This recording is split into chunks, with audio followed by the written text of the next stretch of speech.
Okay, so I think we'll go ahead and get started. Thank you all for being here. I am Carly Henneman. I'm the Water Program Director with the Walker Basin Conservancy, and I co-lead the Nevada Water Resource Association Conservation and Environmental Committee meeting with Lori Pierce Price. And then we've been co-leading these the past few times with the Water Law and Policy Committee meeting as well. And these are just opportunities for us to get together. We try to do a little lunch and learn so folks can sit and eat lunch and learn something new. Ultimately, these committees are also here to, like bring all your voices into the association in a different way. If there's, ways that you would like to be involved, whether that's through presenting on one of these or helping lead a committee, um, organizing something for either the fall symposiums or the big annual conference. That's what we're here for, is to really try to bring us all together in a different kind of smaller group and provide insight and input to the larger association. So please always keep that in mind and reach out to any of us if you're interested. Lori, you want to give yourself a quick introduction? Sure. Hi, everybody. I really appreciate that we get to co-lead these two committees together because it's a great way for more of us to connect with each other. I'm a land surveyor and a water rights surveyor, licensed and certified in Nevada and now also in California. And I work in both states, so I love being part of NWRA, and I'm looking forward to the symposium. I think I'll go to that too. So thank you, Carly, and anyone else here who needs to introduce themselves? Julian? Julian here? Julian, do you want to? You don't have to, but I see you are there. He's staying I quiet. can't. Oh, there he is. Can you hear me? We can hear you.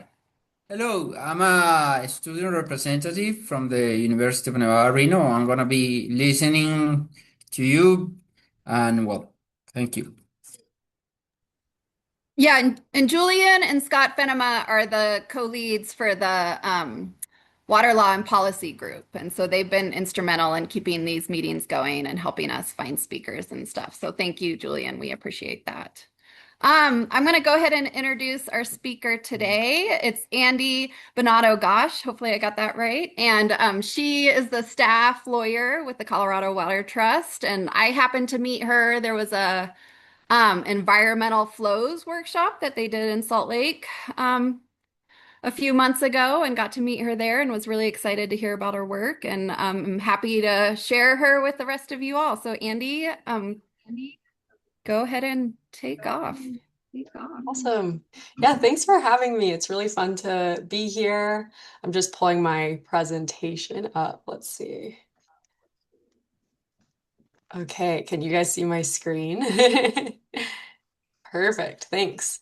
But yeah, so I work with the Colorado Water Trust, and I'll talk to you today about the Water Trust and what we do and how we work within Colorado's water rights system to restore stream flow. And throughout the presentation, if you have questions, you can feel free to like raise your hand, or I think we'll have time at the end, so we could talk through questions then too.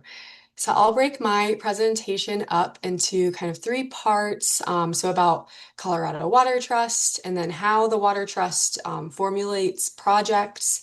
And then also I'll give you examples of different legal mechanisms in Colorado that you could use to restore stream flow. So, the Colorado Water Trust is a statewide nonprofit in Colorado, and we work to restore water to Colorado's rivers. And so we started in 2001, and we were started by a group of water lawyers and engineers, and they got together and decided to do something to help restore stream flow in Colorado. And a big thing that we do is working within Colorado's water rights system.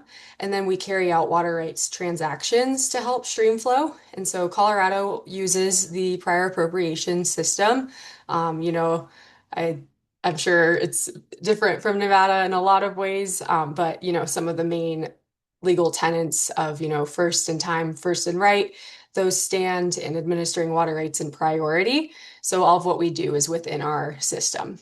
Um, and each water rights transaction that we work on is unique and, tailored to the specific watershed that we're working in, and then whatever water rights we're working with. And it often requires creative and collaborative thinking. And so we're made up of 9 staff, and we're all like attorneys and technical staff. So we do a lot of our work in-house. And then we can also compensate water rights owners for doing a project with us and to be able to use their water rights for stream flow restoration. And as of last year, we successfully completed 27 projects around the state. And you could see them on this map marked in yellow, purple, green, and blue. And there we have a project map on our website if you're curious, and you can kind of click through some of our projects. And altogether, these projects added over 98,000 acre-feet of water to local rivers and streams. And then we boosted stream flows on over 800 stream miles in the state of Colorado.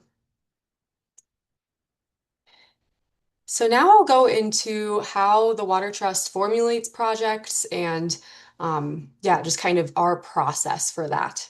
So it's kind of in 3 steps. And the first step is looking at the natural stream system where the water rights come from. So we evaluate the stream's hydrology and determine whether it needs additional flow in time or in place. And so, for example, on this slide, you can see on the hydrograph that a stream crashes below the target flow in both wet and dry years in June and July. And then that stream flow can recover and be in better shape from mid-August onward. And so you could see in the top picture on the slide what the stream might look like when the hydrograph dips below target flows. And then the lower picture on the right of the slide is showing that the river can bounce back. And then our staff will use, available flow data to look into this. And then if flow data is not available, we'll also reach out to a state agency called Colorado Parks and Wildlife, and we'll work with aquatic biologists to understand their insights on local flow regimes and figure out, aquatic needs for fish and insects, etc. So that's the first step.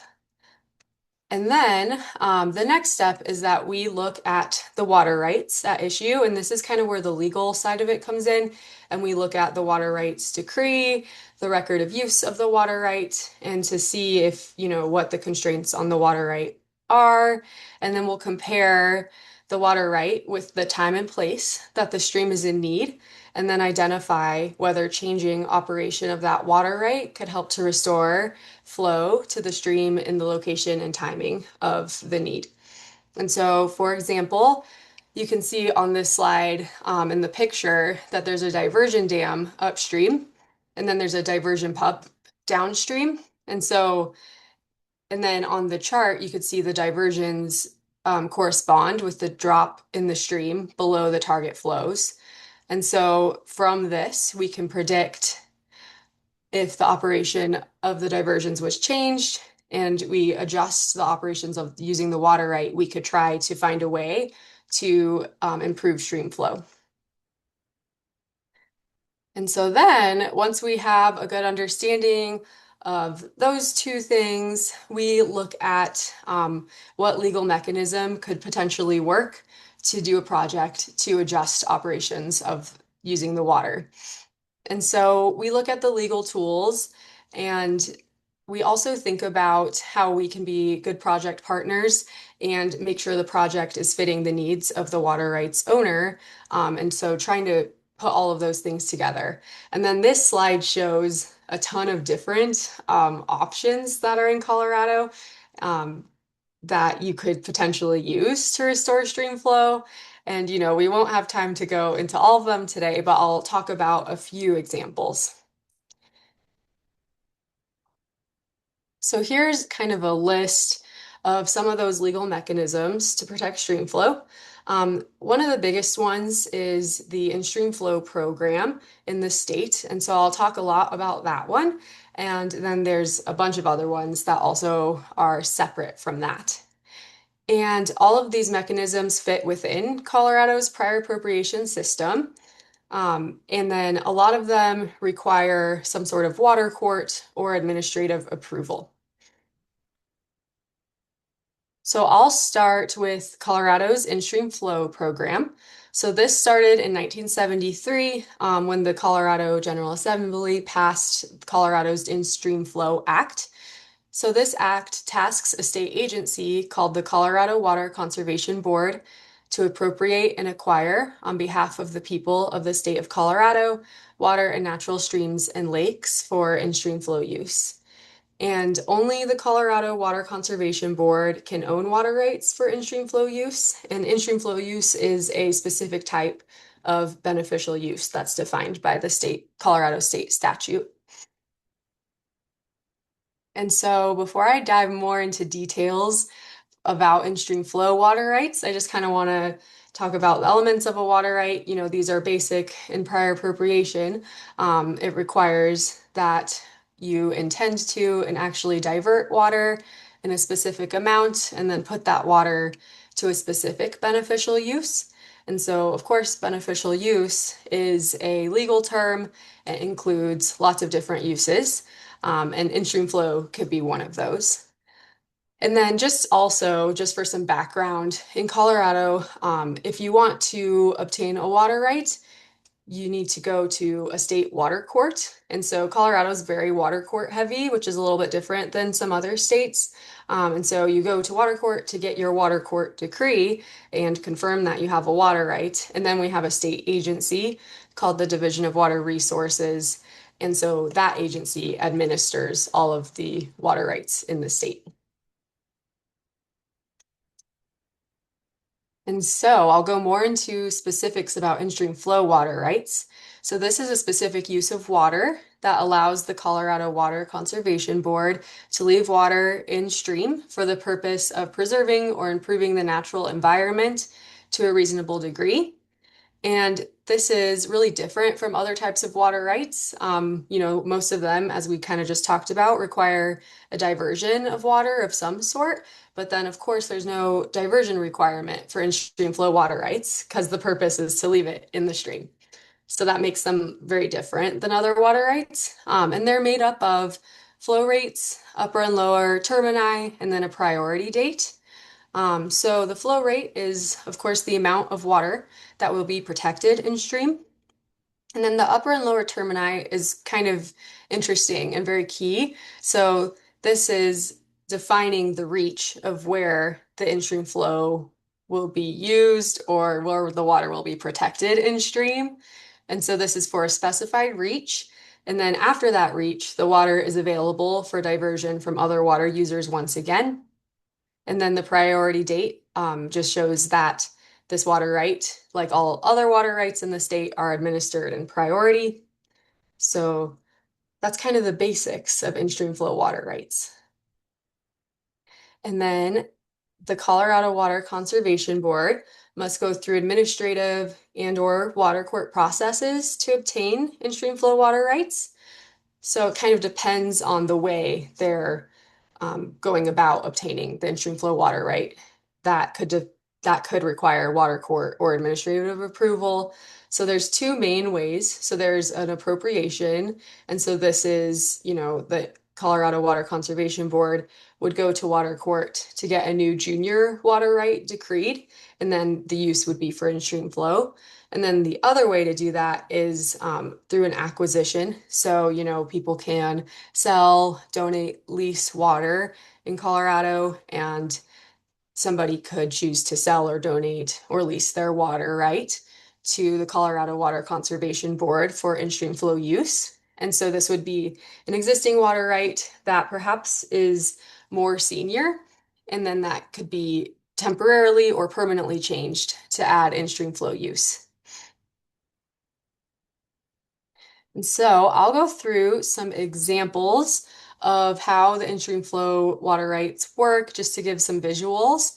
So in this first diagram, you can see that a stream system has the two water users on it. And then in a wet year, both water users are fully satisfied, and then there's still some water left over in the stream. But then in a dry year, this is when we start running into problems with dry up or low flows. So in this example, the more senior water user can take their full amount, and the more junior water user can take just a little bit of their decreed amount, and then that leaves the stream dry. And so that's why it's really important to have the legal protection for stream flow. And so let's start with an appropriation for in-stream flow water rights. So this is when the Colorado Water Conservation Board gets a new water right, and it's usually more junior. So in this example, the in-stream flow water right has a 1990 priority date. And then you can see the specific in-stream flow reach marked in light blue on this diagram. And then within the reach, you could see there's two water rights that are senior to this in-stream flow water right. So one has the priority dates of 1990 and then 1950. And then these water users can still continue to divert under the priority system because they're more senior. But then there is another water user that is more junior to the in-stream flow water right. That's the user that has the priority date of 2010. So then this water user can't divert their water before the in-stream flow rate is satisfied. So this keeps more water in the stream. And then let's compare this to an acquisition. So on this diagram and in this example, the Colorado Water Conservation Board obtained a water right that was already existing that had an 1890 priority date. And this was originally decreed for irrigation. And then the CWCB, Colorado Water Conservation Board, changed this to in-stream flow use. So now this in-stream flow water right is much more senior in the stream system. And so within the in-stream flow reach marked in light blue, other water users have water rights that are more junior to this in-stream flow. And so the water users can't divert water that would deplete the in-stream flow within the reach. And so this protects even more water in stream than the appropriation in the previous example. And so once the water flows through this in-stream flow reach, it's available for diversion by other water users again. And then these examples just show why it's important that the Colorado Water Conservation Board can acquire existing water rights for in-stream flow use. The new appropriations for in-stream flow are often more junior because the in-stream flow statute wasn't enacted until 1973. So this is more than 100 years after water rights had begun lining up within Colorado's prior appropriation system. So those are kind of the basics of how they work and how they could be used to protect stream flow.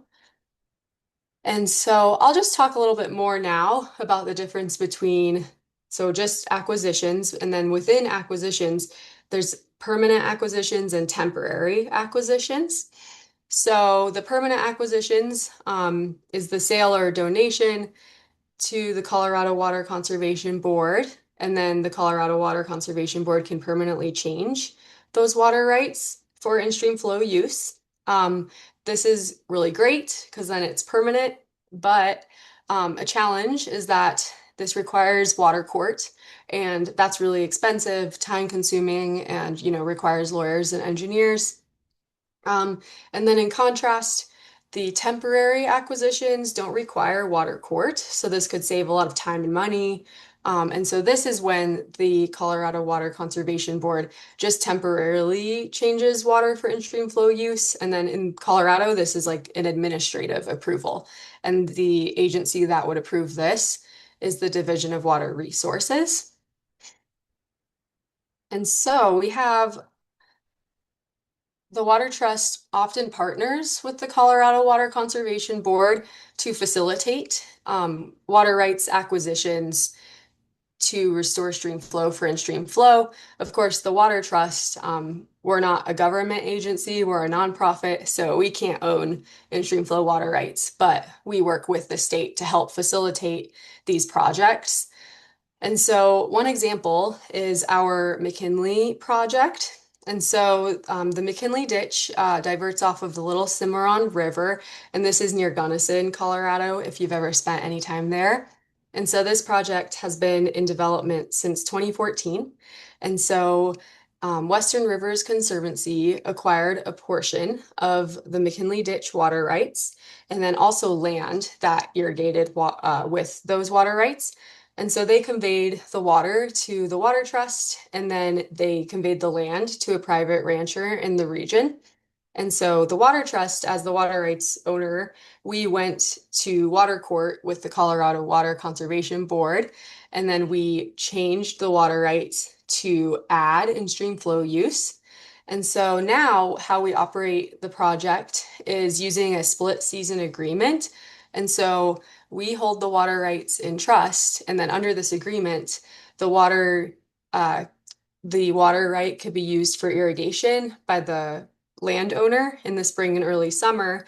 And then the Colorado Water Conservation Board can use the water for in-stream flow use in late summer and early fall when the river and the ecosystem are in need of water. And then in late 2025, we installed some bypass structures to provide improved flows and to carried out test operations. And so we're hoping to carry out full operations hopefully next year or next season. And then I'll jump back to a temporary acquisition. So this is the type that you just need administrative approval. And there's one called a 5 and 10 temporary loan. And so this is when someone loans water to the Colorado Water Conservation Board temporarily for in-stream flow. And so the 5 and 10 in this refers to how many times in a 10-year period the loan can be operated. And so the loan can be operated for 5 years out of 10. And in this example, this table shows a 10-year period. So the water is loaned in year 1, 4, 6, 9, and 10. And then something really cool about this legal mechanism is that it can also be renewed for an additional 2 additional 10-year periods. So even though it's temporary, it could still last for up to 30 years. And we have many projects that we also help facilitate that use temporary loan, a 5 and 10 loan. So one example is our Stagecoach project. So this uses water stored in Stagecoach Reservoir to boost flows downstream on the Yampa River. And so this is located near Steamboat Springs, Colorado, if you've ever skied there or visited to hike over there. And in 2022, we partnered with a water conservancy district in the area who operate the reservoir, and then also the Colorado Water Conservation Board. And then we all together implemented this 5 and 10 temporary loan. And so this loan was operated for the first time in 2024. And then we also operated last year, and we're operating this year. And you could see in this chart that a lot of the time when we do releases, they account for a really large portion of the flows in the Yampa River. So it's a really big project for us that we're really proud of. So that was a deep dive on the in-stream flow program in Colorado and in-stream flow water rights.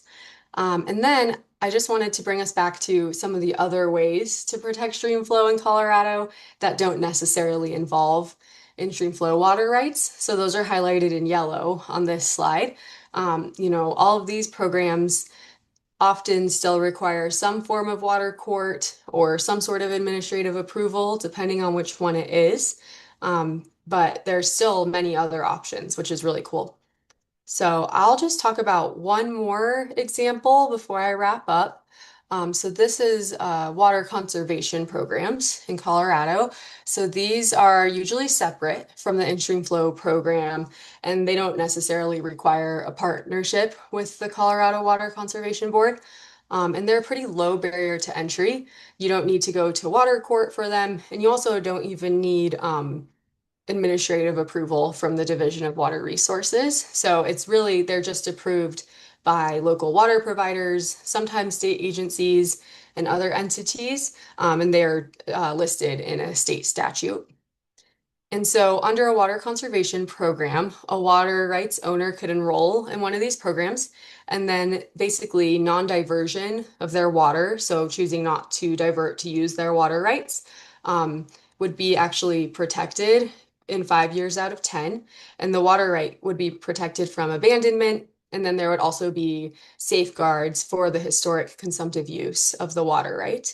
So, under prior appropriation, you can abandon a water right. And in Colorado, we have a state statute saying that if you don't use your water for up to, I think it's over 10 years, then there's a presumption that you've abandoned your water right. So, of course, people are really worried about you can't just leave the water in the stream because that could count against you in the long run.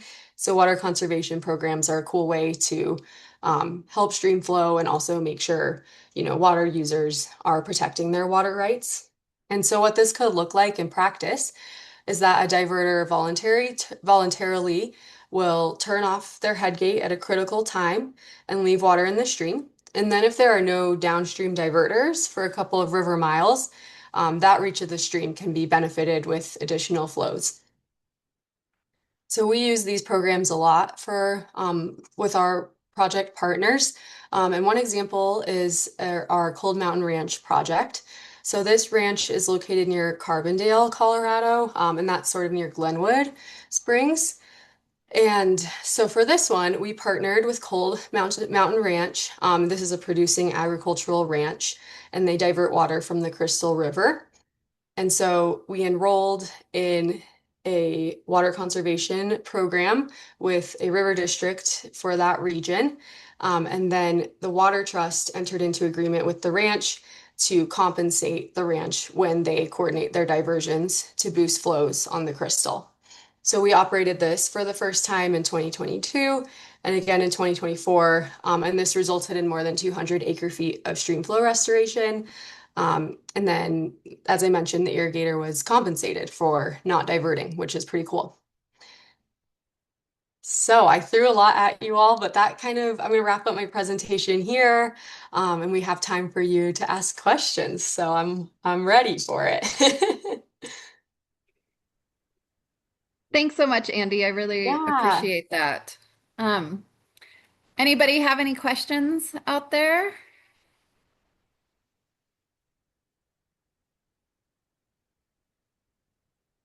Okay, I'm reading. How much does the rancher get paid for his water? So we compensate at fair market value, and I don't know off the top of my head how much that would be for the Cold Mountain Ranch project, but we try to meet fair market value for water rights. Andi, I have a question. How do Yeah, you guys prioritize projects? yeah. Well, that's a really good question. Normally we'll do lots of outreach and then water rights owners will come to us and say, "Hey, I'm interested." And so we'll start by like doing that initial analysis of the stream and the water rights. And then sometimes after doing that analysis, we find that, oh, there's all these restrictions on the water right, so it wouldn't work to do a project. So sometimes we have to say no, but usually if there's a project to be had, we just go for it.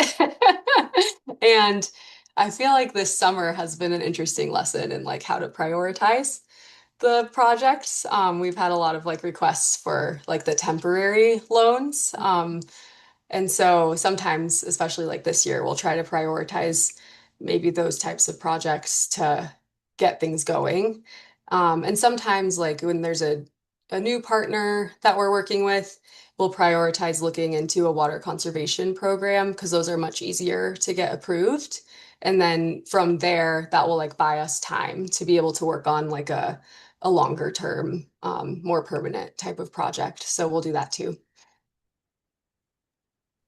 And then what are some of the ecological goals that you have in the projects? Yeah, I think we try to focus on if we're adding water to back to the river, will this positively impact, fish species?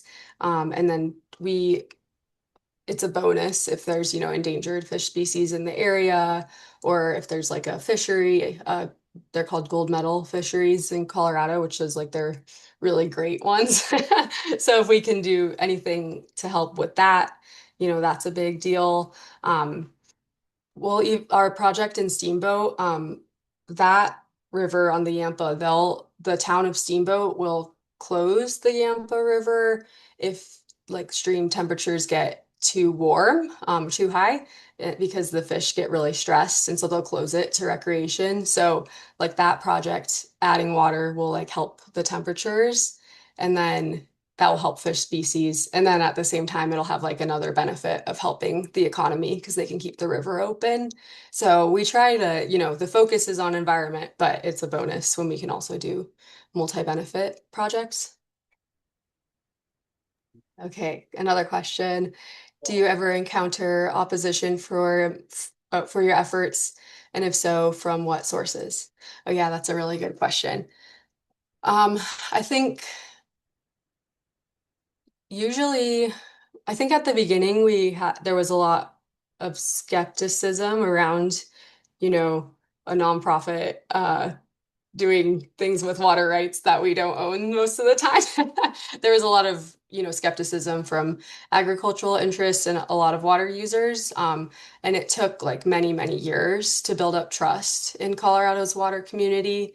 And so I think, we try to have like a lot of these projects are long term. So we'll have really strong partnerships, and that has built trust. And um, it's going to be 25 years that the Water Trust has existed. So I think that's like built a lot of trust. And so we get less opposition. But I think if we do get opposition, it's just from other water users wanting to make sure that their water rights aren't injured by what we're doing. So especially in water court, that's like most of the opposition is like, well, I just want to make sure you're not going to mess with my water, right? So I think that's where some of it comes from. But um, so far, I think a lot of it's really collaborative and it's really cool to see. So, yeah.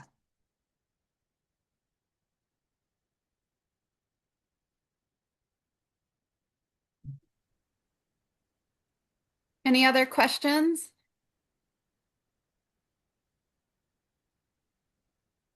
Do you acquire and retire groundwater rights near river corridors?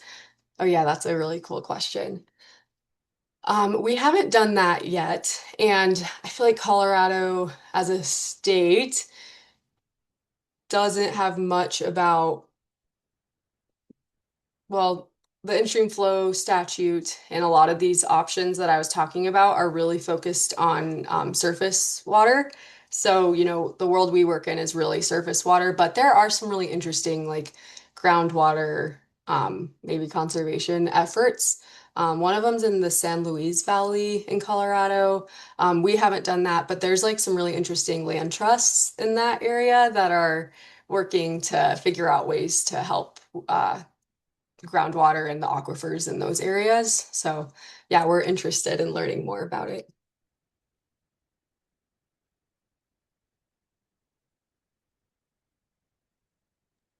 Does Colorado recognize conjunctive management between groundwater Um, and surface water?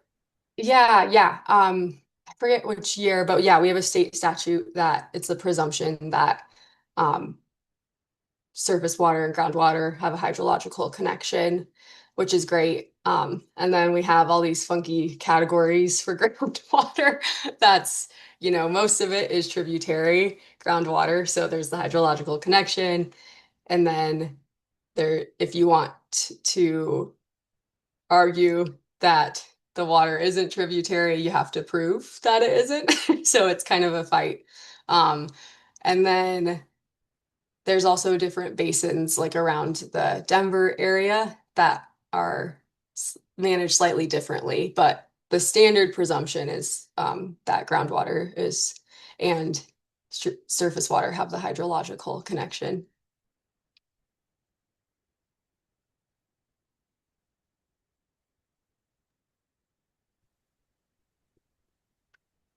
Anything else from anyone?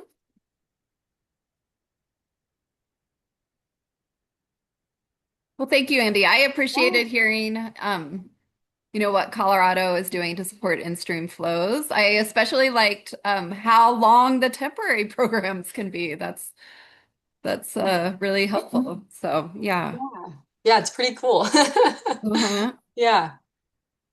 Yeah, well, thank you so much. We really appreciate your time and thank you everyone for joining. We are so happy you're here.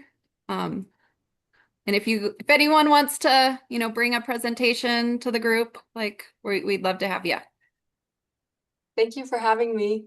Yeah, well, take care, everybody. Have a good week. Thank you, Andy. It was really great. Good. Thank you. Great to hear about another state.